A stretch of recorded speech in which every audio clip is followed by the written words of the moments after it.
Almighty God, as we consider our topic today, I pray, Father, that each one of us would be prepared to hear from you, to touch our hearts and perhaps bring healing where we need it. Through Christ our Lord. Amen. Please be seated.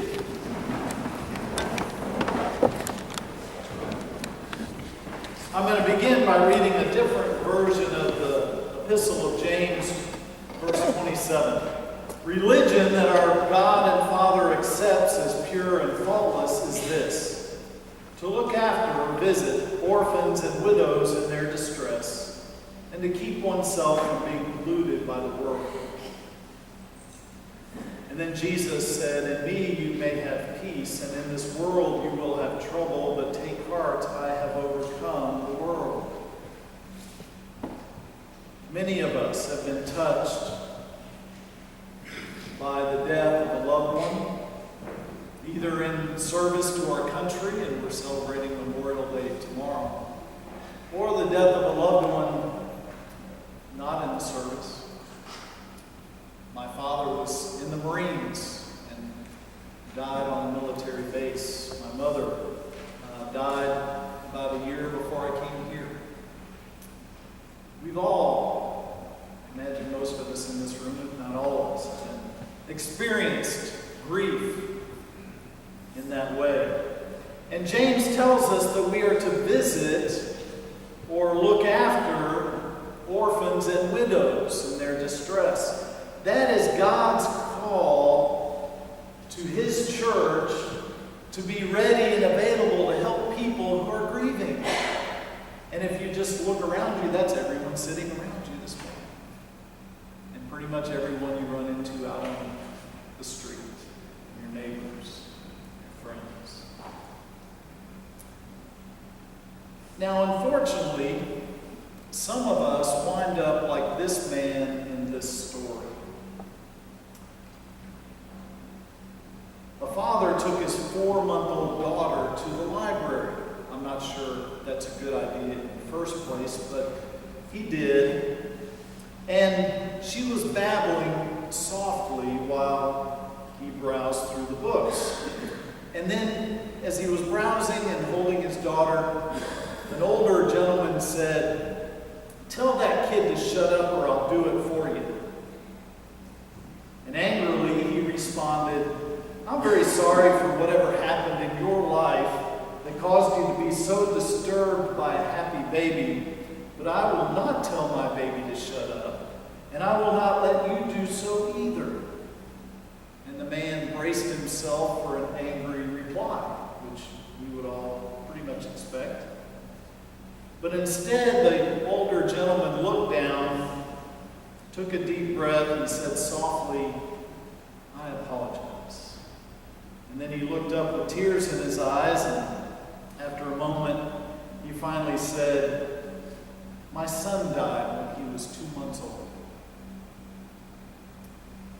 And the man moved and sat down in the chair next to the older gentleman.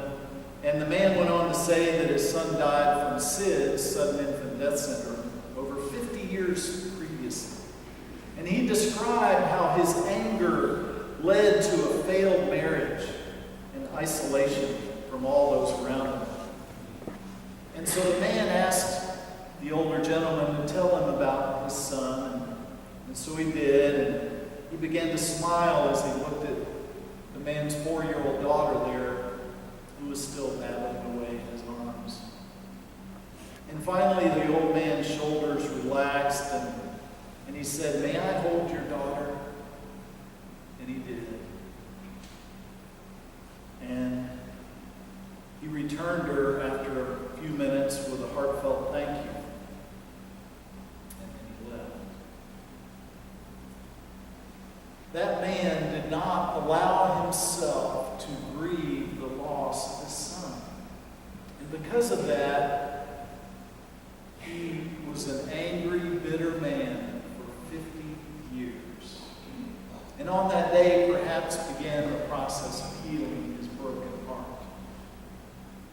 You need to understand something, and this is the first big point of the day. Grieving is normal. even for Christians. A lot of Christians think, I got to put on a good face. You know, I'm a Christian. You know, Jesus is my rock, and I can't let anyone see my grief. You know, I can't cry in front of anybody. I can't let anyone see that I'm sad because I'm a Christian. Let me read a verse to you. The shortest verse in the Bible. If you're looking for a short verse to read, this is it. John chapter 11, verse 35. Jesus wept. It's right in the middle of the story when Lazarus, his relative, has died. And he goes and talks to Mary and Martha, and they're all upset because he didn't come in time to save Lazarus. They had seen him heal people, and they're like, if you'd have gotten here, you could have saved him. And Jesus wept. If Jesus can cry over the death of a loved one, so can we. And it's okay. God gave us tears for a reason. And it's not just when we get a piece of dirt in our eye. The second thing I want you to understand about grief is God, He knows and understands what you're going through. Because Jesus wept. Jesus understands and knows about grief. He knows what each one of us has experienced and perhaps are experiencing right now. Pain, anger, sadness, helplessness, hopelessness. Now, Jesus may not have experienced all of those emotions, but He knows all of us and knows what we feel. And we may even come to the place where we begin to doubt that God even exists. Why would God do this to me? We might ask ourselves. Another story. There's a book called Stories for the Journey by William White.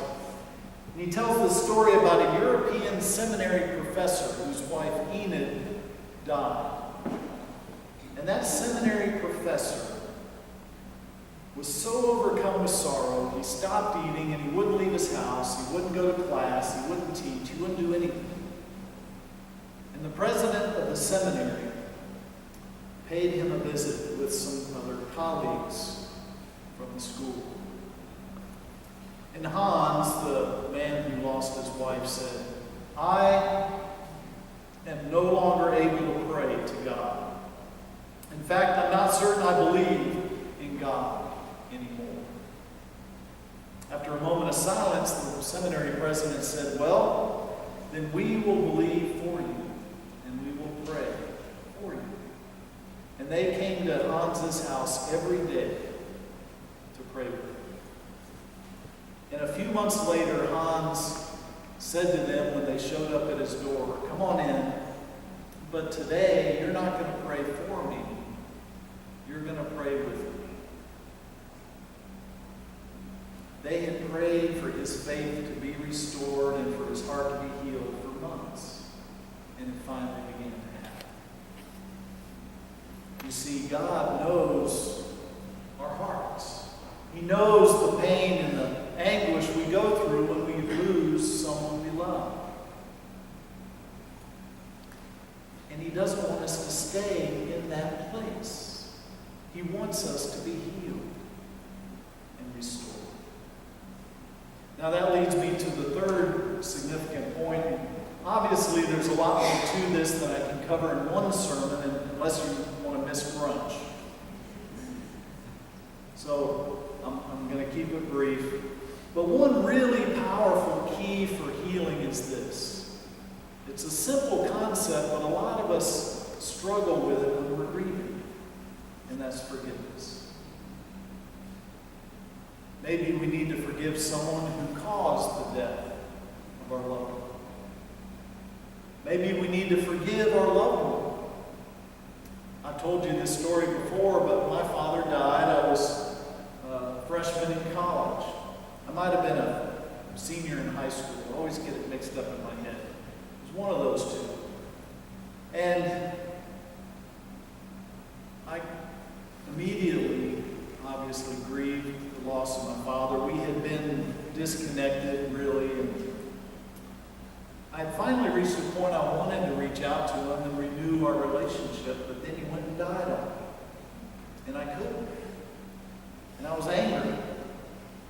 And it was years later that I finally began to heal when I was at a Eucharist that I wasn't even celebrating, I was just attending at a retreat. And God touched my heart and I began to weep. And he began to bring me healing. Now I can talk about my father without crying my eyes out. But I was mad at him and I needed to forgive him for dying and also for leaving our family when we divorced my mother. And it was that process of forgiveness that helped me in my healing of my grief. There are other things that you can do that help in the process of healing for grief.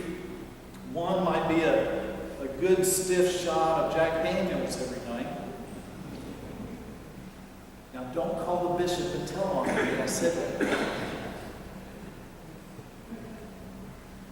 But obviously, don't go it alone. Don't keep it to yourself. Find a friend or someone you can talk to. Seek the comfort of Scripture and prayer. God's Word is full of people who suffered loss, and especially the book of Psalms, and grieved and wailed before God and received comfort. And then the last thing, find something that will help you process your grief. Maybe it's a counselor. Maybe it's going through our Grief Share program that we're going to do in the fall. But something to help you process it. Because otherwise you'll get stuck. You won't know what to do with it. You'll be like that man in the first story, 50 years later, still angry. Now the last thing I want to leave with you today is this. Our hope is not in this world. Our hope is in Jesus Christ.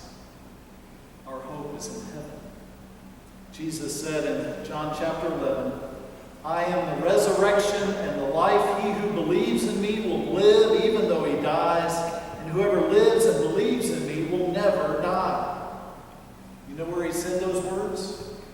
When he was comforting Mary and Martha at the death of Lazarus.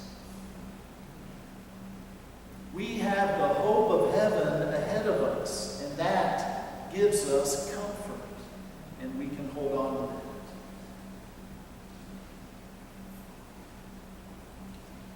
I want to end with one more story. It's a great story that I found.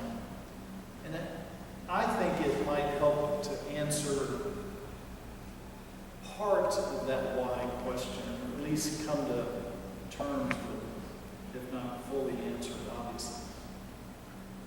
In the fall of 1991, a car driven by a drunk driver jumped its lane and ran into another car head first.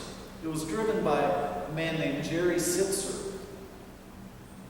Well, he and 3 of his children survived, but his wife, 1 4-year-old child, and his mother all died in the crash.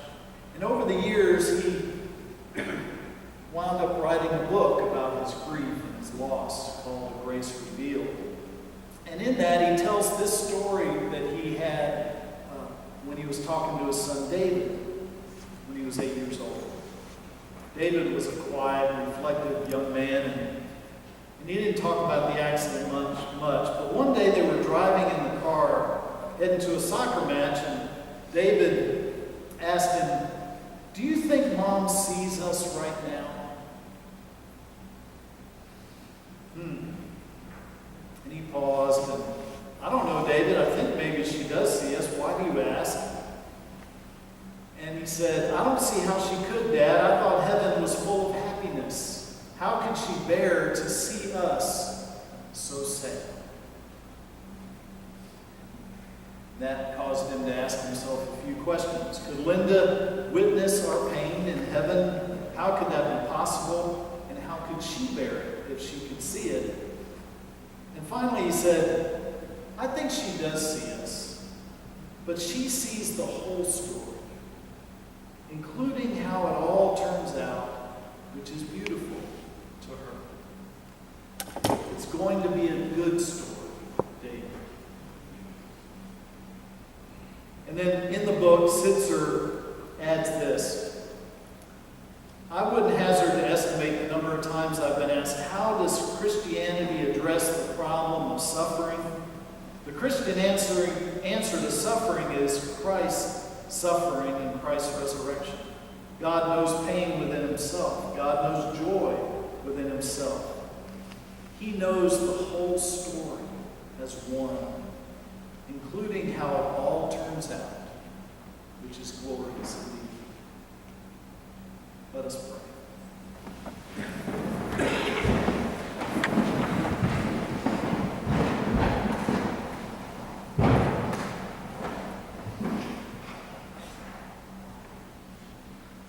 Almighty God, we come before you this day, and Lord, I know that I might have touched a few painful spots in people's hearts. And I pray, Lord, that you will be present to them and to all of us, renewing our hearts, healing us, and setting us free from any pain and sorrow and bitterness. Only as you can come, Lord Jesus, and walk with us each and every day. Through Christ our Lord. Amen.